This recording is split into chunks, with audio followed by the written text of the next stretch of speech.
My name is Natalie. I've been married to my husband, who I met through a friend, for 20 years. We're both approaching our mid-40s. We live with my husband Smith, our daughter Evelyn, our son Watson, and my mother-in-law. Before we got married, my husband seemed like a caring and reliable man who loved his mother. However, after marriage, it became clear that my mother-in-law adored her only son, and he often prioritized her over our family. When I tried to talk to him about the tough treatment I received from mother-in-law, he would say, "My mom is right," and he wouldn't listen to me. Life was bearable when we lived separately from mother-in-law, but when our second child, our son, was born, my father-in-law passed away suddenly.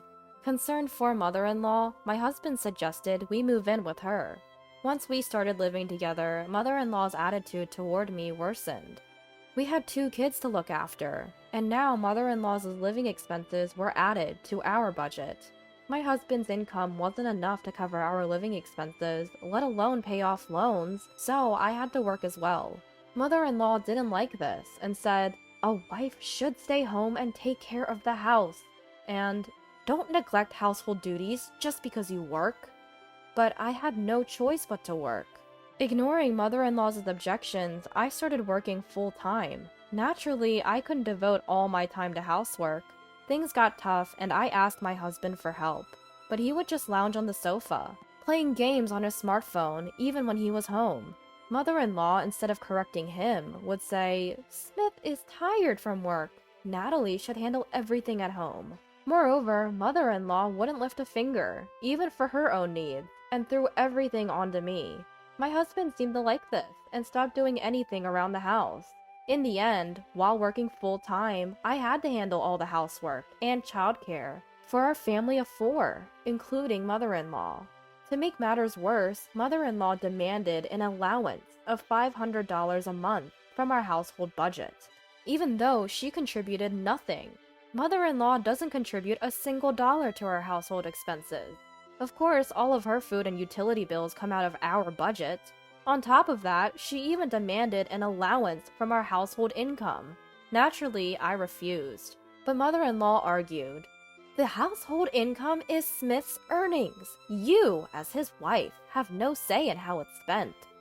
My husband backed her up, saying, "It's my money, so I can give it to my mom if I want to."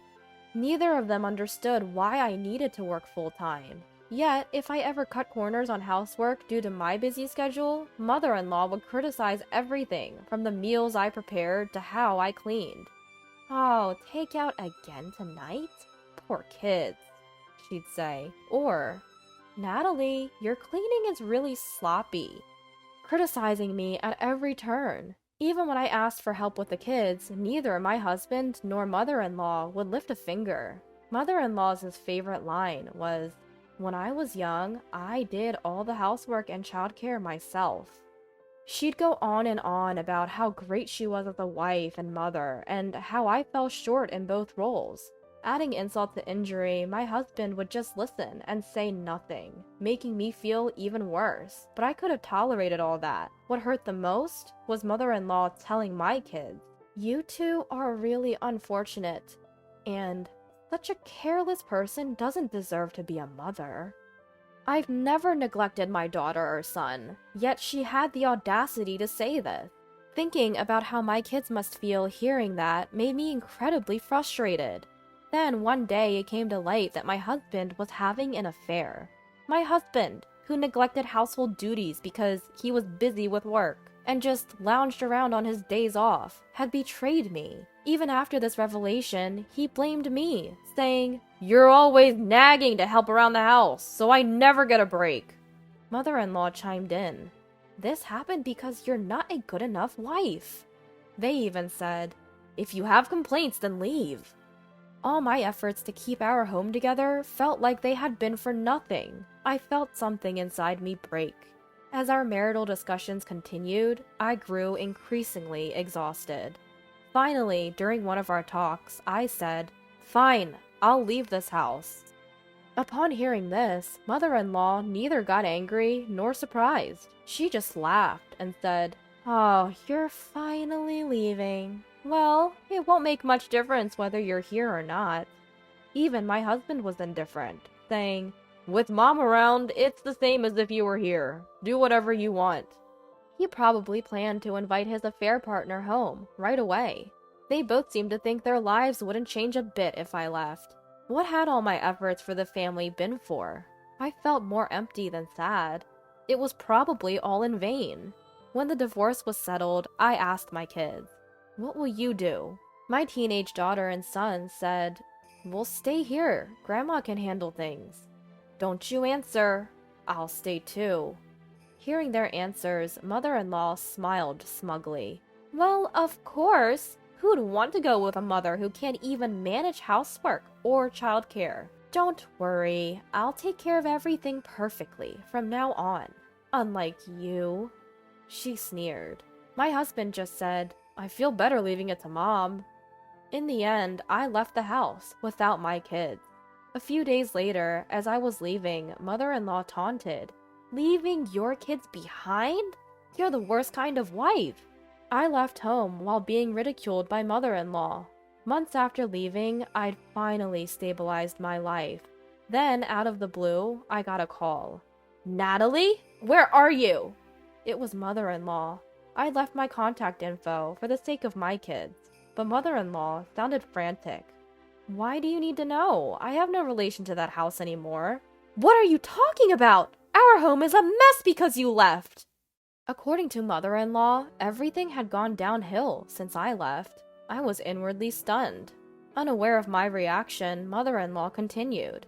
"Every weekend, I have to accompany Watson to his soccer club. When there's a match, I even have to drive.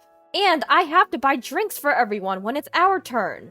Plus, there's the muddy uniforms to wash. No one told me parents had to polish soccer balls.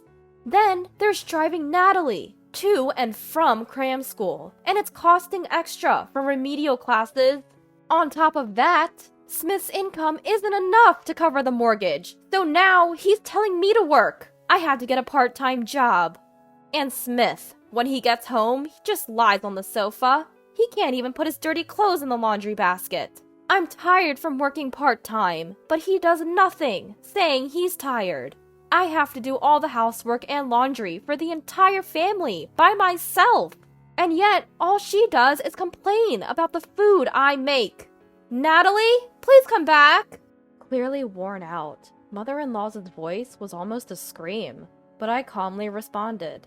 "Weren't you and Smith the ones who told me to leave? Weren't you supposed to handle everything perfectly on your own, unlike me?"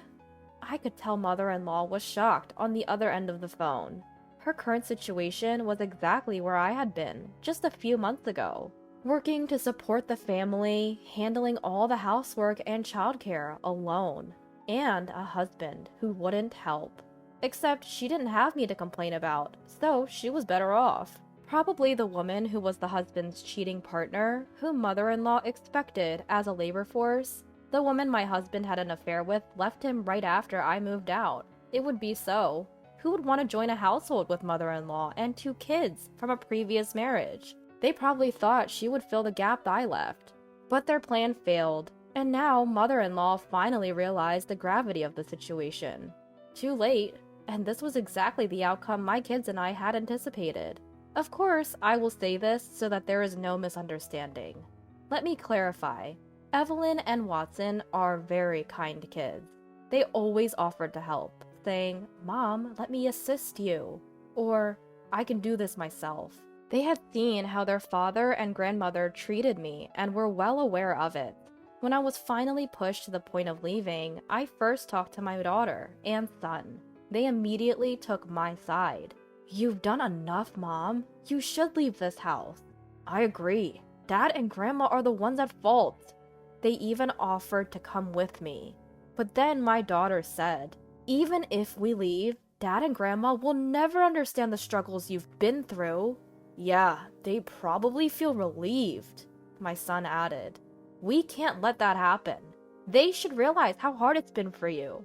They chose to stay, thinking their father and grandmother would never understand my struggles if they left too. With that in mind, the 2 chose to stay at home on their own. Mother-in-law had no idea about this and assumed I had abandoned my kids. The outcome was clear.